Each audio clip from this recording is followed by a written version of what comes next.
Hi, everyone. Thanks for checking out today's update. In last week's message, we talked about John chapter 14. We talked about this spiritual reality, this new reality that Jesus initiated after Easter. Let me read the passage to you. John 14, verse 16. Jesus says, "I will ask the Father, and he will give to you another helper, that he may be with you forever.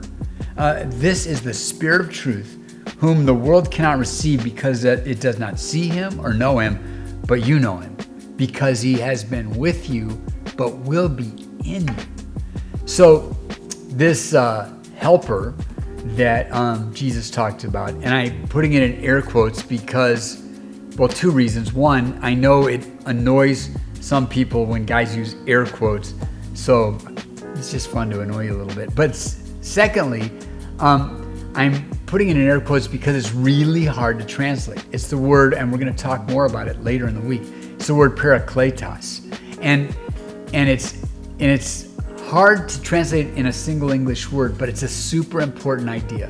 From the very beginning of the life of Jesus, even before we knew Jesus, as the Gospels tell the story, before Jesus was on the scene, at least publicly, John the Baptist said, "There's coming someone, and I'm baptizing you in water, but he will dunk you, he will baptize you, he will immerse you in the Holy Spirit and in fire." And so we knew this is what Jesus was going to be about, what he was going to do for us.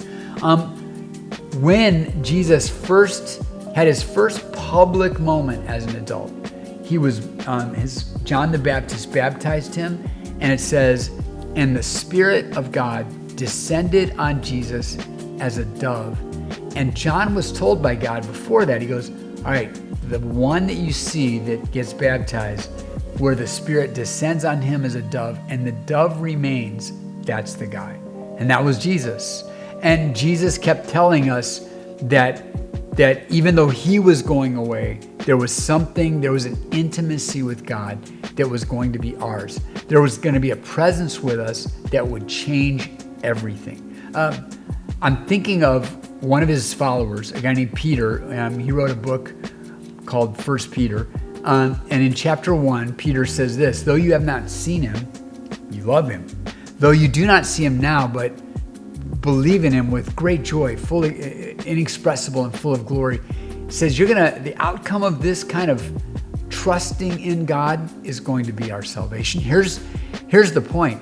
Peter knew what it was like to have a relationship with Jesus where Jesus was actually physically there. But he also knew what it was like to have a relationship with Jesus where Jesus wasn't physically there. That's the kind of relationship that we have with Jesus.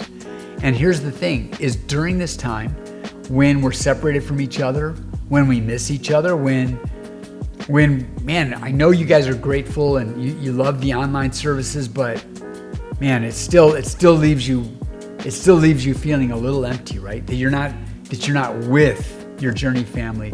But here's what we can do during this time, is we can remember that Jesus is not going to leave us as an orphan. He says it right here in the passage, "I will not leave you as orphans. I will come to you." Well, how's that going to work, Jesus? The Paraclete, the Parakletos, there's one who is going to be closer than a brother, who has been with us and will be in us.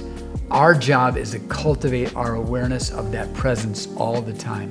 So tomorrow, we're going to worship together a song that we explicitly say, "Spirit of God, you are welcome in my life.